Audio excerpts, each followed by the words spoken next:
Assalamualaikum warahmatullahi wabarakatuh, pemirsa. Waalaikumsalam Ya, di studio telah hadir Pak Danlanal Kota Ternate, Pak Kolonel Marinir Marinir Ridwan Aziz. Ridwan Aziz. Assalamualaikum Pak Danlanal. Waalaikumsalam warahmatullahi wabarakatuh, Bang. Subhanallah. Gimana kabar, Bang? Alhamdulillah baik, Bang. Energi Pokoknya kalau tinggal di sini pasti baik.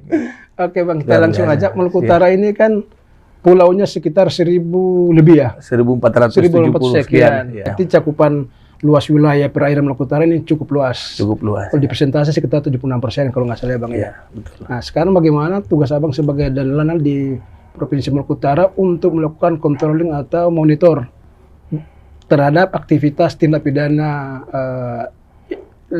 illegal fishing dan lain-lain lah. Baik. Terima kasih. Pertama-tama saya izin berkenan dulu, Bang. Iya, siap. Nama saya Ridwan Aziz, pangkat Kolonel Marinir. Kemudian saya alumni Akabri tahun 99. Oh. Dan alhamdulillah saat ini saya dipercaya oleh Kepala Staf TNI Angkatan Laut untuk menjabat sebagai Komandan Pangkalan TNI Angkatan Laut Ternate. Ternate. Ya, jadi Ternate itu cakupannya provinsi, kecuali Morotai. Iya. Ya, kaitannya dengan luasnya wilayah laut, kemudian potensi lautan kita yang melimpah ruah, khususnya untuk baik itu potensi maupun ancaman ini berbanding lurus. Kemudian kami sendiri Angkatan Laut yang ada di Ternate ini, yang bermarkas di Akehuda, itu kami untuk Lanal saat ini kekuatan kami dari 100% itu baru sekitar 65%.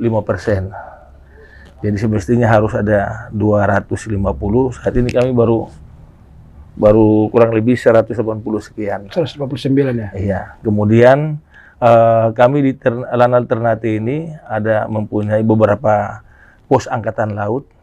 Yang pertama, Posal Togafo, itu ada posal yang di sebelah baratnya Kota Ternate, itu sebagai pos untuk sebagai mata dan telinga kami untuk memantau Alki 3 keluar masuknya transportasi laut.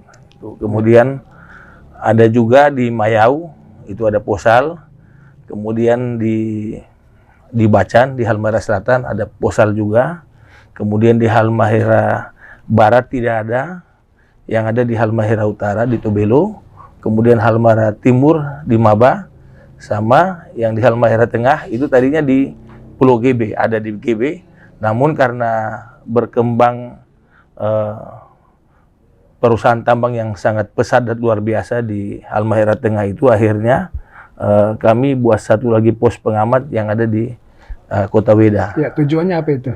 Tujuannya yang pertama yaitu untuk mengawasi pelanggaran hukum di laut. Iya. Kemudian membantu pemerintah daerah, kemudian membantu untuk SAR, serta mengawasi melaksanakan pembinaan teritorial, pembinaan masyarakat pesisir yang ada di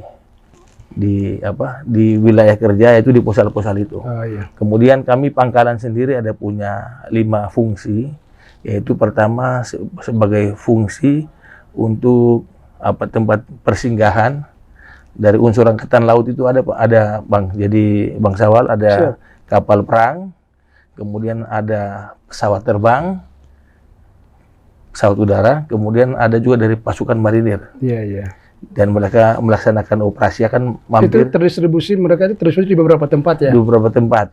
Dan kebanyakan apabila ada satgas-satgas untuk melaksanakan satgas pengamanan laut ini, terkadang kan mampir di sini. Iya. Nah, jadi kami Pangkalan ini punya fungsi untuk memberikan pelayanan. Iya. Pak Danlanal sejauh ini dalam melaksanakan tugas ya, karena kita mengingat bahwa Maluku Utara ini kan berhadapan dengan Samudra Pasifik dan Filipina. Betul. Sejauh ini apakah pernah menemukan illegal fishing dari oknum-oknum yang mungkin dari daerah atau dari negara-negara luar? Kalau sejauh ini karena kemarin sebelum kami iya, waktu zamannya Ibu Susi itu memang marak sekali, terutama di atas Halmahera Tengah. Iya. Nah, itu kalau malam seperti pasar. Itu titik kerawanannya itu di mana biasanya, daerah mana yang biasanya tempat mangkal? Biasanya di Halmahera Tengah, tapi paling timur khususnya di Patani. Di Patani. Jadi maju sekitar 30 sampai 40 mil dari pantai. Tapi biasanya kan tempat nongkrong atau kerumunan para nelayan yang dari luar ini kan tergantung potensi. Iya. Iya, perikanan misalnya kan. Perikanan. Itu.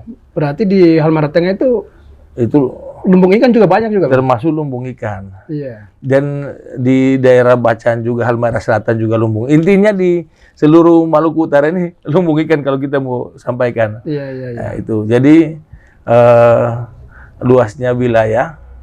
Namun kami Angkatan Laut saat ini memang kalau mau bilang belum maksimal. Iya. Ya, karena wilayah seluas ini butuh dari jumlah pulau sama jumlah personil yang ada aja tidak, kalau kita mau asumsinya sebar satu-satu juga tidak cukup. Iya. Masih kurang.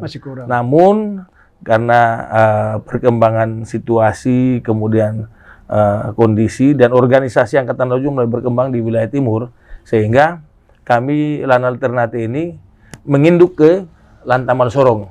Kemudian di Sorong juga ada Armada 3. Sehingga kami di Ternate ini hanya skupnya skup lingkup Maluku Utara, namun diperkuat oleh patroli-patroli dari Armada 3. Armada 3. Itu ada gugus keamanan laut sama gugus tempur laut. Kalau begitu ke depan Maluku Utara bisa bentuk Lantamal sendiri, Bang? Insya Allah itu harapan kita semua mudah-mudahan. Iya. Karena mengingat bahwa lihat dari sejarah Maluku Utara ini kan 4 kerajaan maritim. Ternate, Tidore, Jailolo, Bacan. Iya. Kemudian jumlah pulau tadi 1474 pulau. Iya. Yang semuanya berpotensi. Pulaunya berpotensi, lautannya berpotensi. Dan ini potensi dan kerawanannya sangat tinggi. Sangat tinggi. Taruh aja seperti sekarang ini. Sekarang ini kan musim ombak. Iya. Nah, tingkat kerawanannya pasti banyak yang ada yang hanyut, tenggelam, kecelakaan di laut, nah gitu.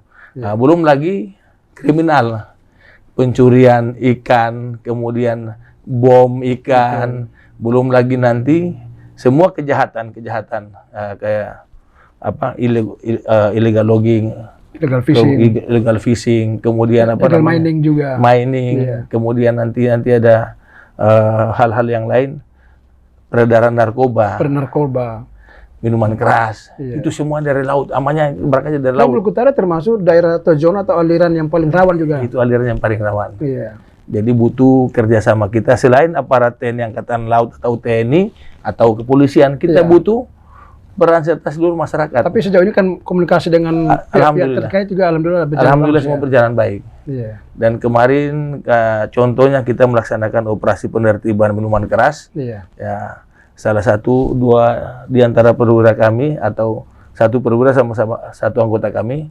diundang ke Mabesal untuk terima penghargaan. Tentu bersama-sama dengan satuan-satuan yang lain. Ya, padahal laut ini kan merupakan wilayah masa depan untuk baik kabupaten, provinsi maupun negara. Iya. Bagaimana memanfaatkan potensi ini merupakan tuntutan potensi pembangunan ekonomi terutama masyarakat. Ya. Jadi itu statement yang menurut saya itu sangat kita butuhkan ke depan nanti untuk pemangku kepentingan, pejabat-pejabat, kepala daerah dan lain-lain.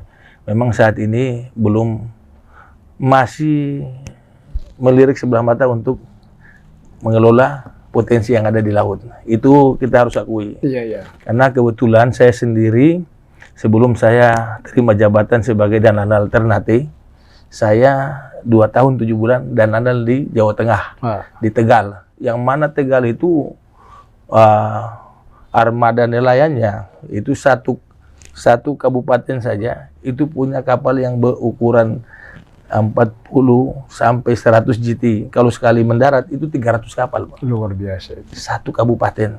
Seharusnya kan Maluku Utara harus seperti itu juga ya. Itu. Jadi mereka punya kapal, tapi daerah operasinya kebanyakan lagi ke tempat-tempat kita.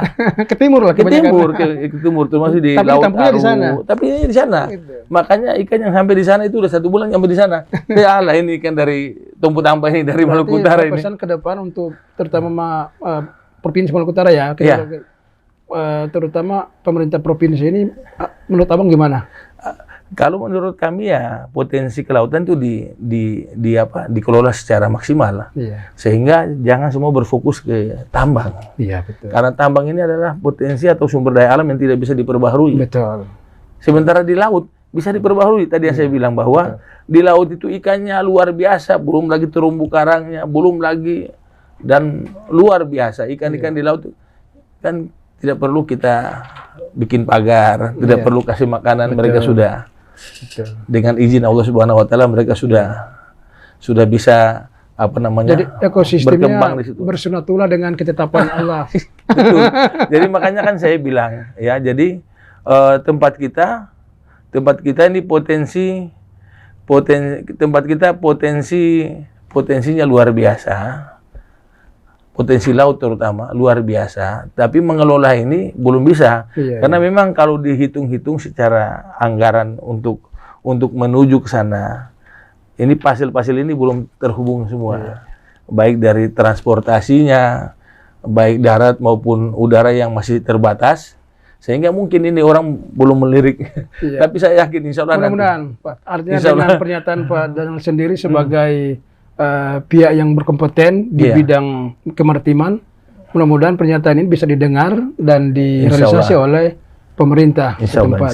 Ya. Oke, mungkin ada closing statement terakhir dari Pak Daniel untuk masyarakat dan Maluku Utara. Silakan. Para pemirsa News TV yang saya hormati dan saya banggakan, saya Komandan Pangkalan TNI Angkatan Laut. Pertama, selaku putra daerah, saya bersyukur bisa dipercaya oleh Kepala Staf TNI Angkatan Laut untuk berdinas di sini. Tentunya yaitu untuk melaksanakan tugas operasi militer selain perang dan operasi militer selain perang. Yang dalam hal ini kita membantu pemerintah daerah dalam segala hal. Kemudian di sisi lain kita mengkampanyekan bagaimana masyarakat di sini bisa mengenal Angkatan Laut lebih jauh lagi. Ke depan kami ingin dari TNI Angkatan Laut ingin supaya putra-putri dari Maluku Utara pada umumnya dan pada khususnya kabupaten kota yang ada di Maluku Utara ini banyak yang bergabung dengan TNI Angkatan Laut, sehingga sama-sama kita bisa menjaga laut kita yang sangat luas dan sangat berpotensi.